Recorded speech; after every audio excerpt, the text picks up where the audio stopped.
Are you ready? I know you guys are ready. I have been sensing your excitement all week.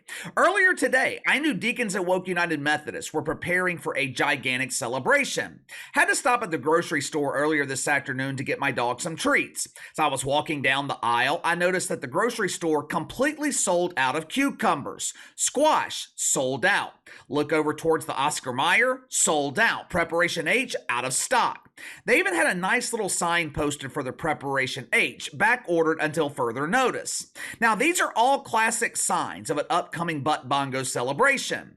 Well, Casey, what are they celebrating? Did Joy Reid get a new weave? Did Keith Olbermann get a new cat? Did Leah Thomas get a new gender? No, although all of those are worthy causes for a butt bongo celebration. Deacons at Woke United Methodist, they are preparing for a big celebration this Saturday.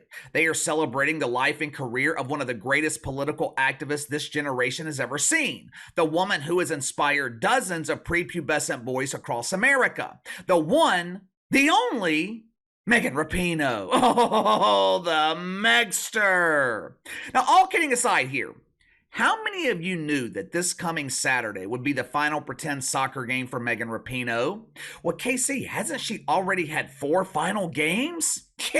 Yeah, but for some reason, the Not Women's Soccer League, which is sometimes referred to as the NWSL, they have been under this false impression that we are not ready to see Megan Rapinoe retire, so they keep extending this series of final games. This coming Saturday, the Megster, she's going to be competing in the NWSL Championship game. She will be competing for the biggest prize in all of pretend soccer. According to Yahoo Sports, this is the one prize that has eluded Megan Rapinoe throughout her soccer career.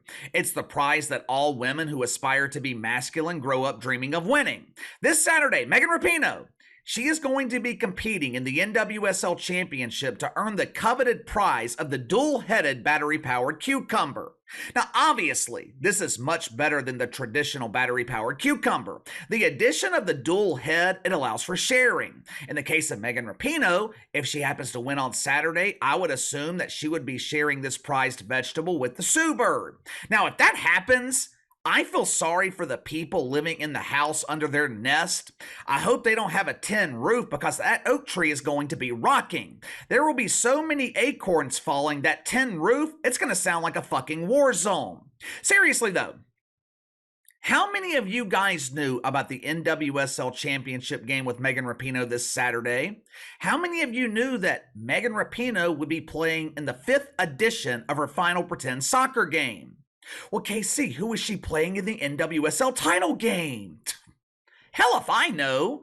These team names in the NWSL, I can't keep up with them. They all sound like something you'd hear at the climate change convention. The San Diego Wave, the Kansas City Current, the Portland Thorns. When this retirement series started 3 months ago, the retirement of Megan Rapinoe, it was headline news throughout the mainstream media.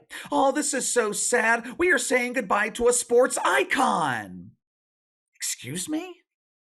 Icon? Icon of what?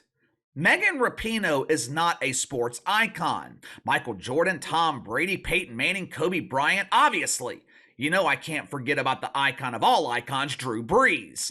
Those guys are icons. These are players who had a positive impact not only in the NFL or NBA, these are players who had a positive impact on American culture.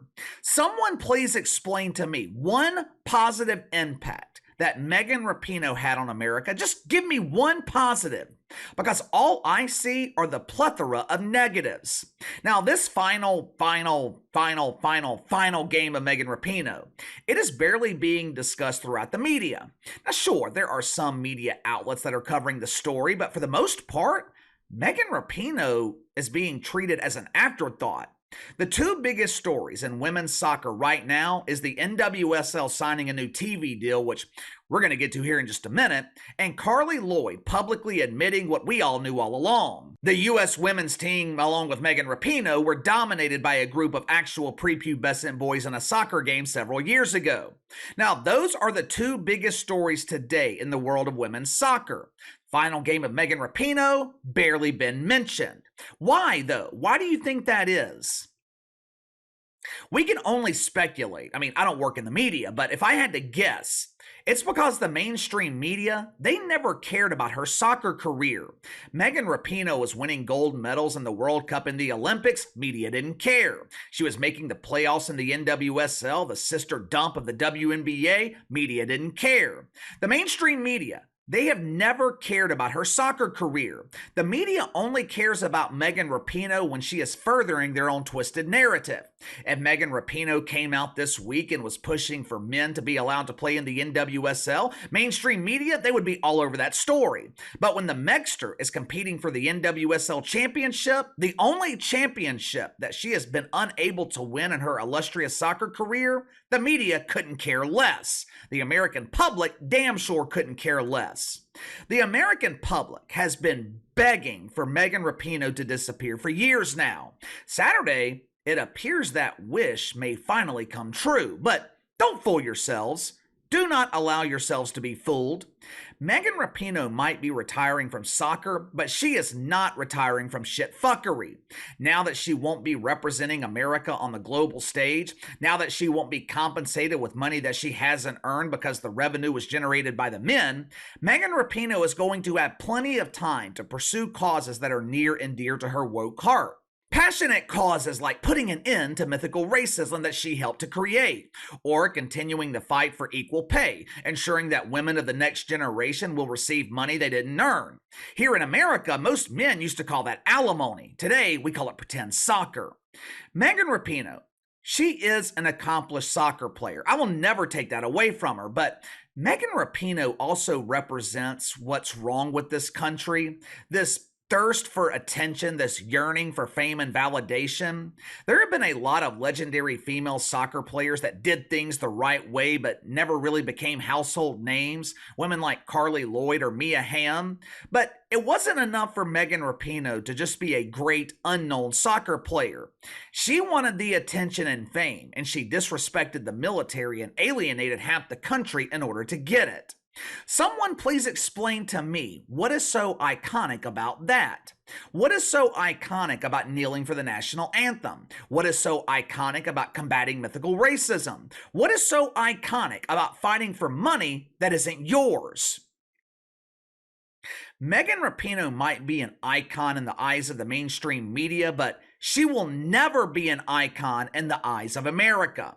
And speaking of being paid money that you haven't earned, the NWSL, they received a large donation of sympathy money today. Earlier this afternoon, the NWSL is proud to announce our new broadcast deal with CBS and ESPN. Both networks have agreed to pay $240 million for the rights to broadcast our unexciting soccer games. $240 million? $240 million to broadcast the NWSL? Can someone please explain to me how a broadcast deal for the NWSL is valued at $240 million? Just to put that number in perspective, their previous deal, it was worth $4.5 million. So you mean to tell me that the NWSL has grown so much in the past couple of years that their broadcast deal is valued 50 times higher? Now, to be completely fair, I do think that the NWSL is worth more than $4.5 million, but $240 million? Out of curiosity, I looked up ratings for NWSL games.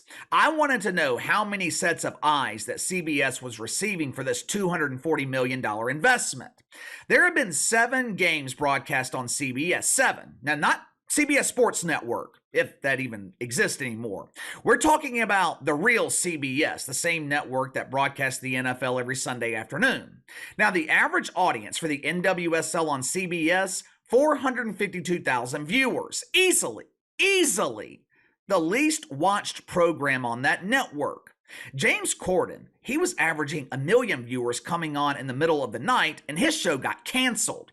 CBS claimed that it was too expensive to produce and they were losing $20 million every year. Now, I know the NWSL deal is being split amongst a couple of networks. I'm just struggling to understand how they came up with this league being worth $240 million.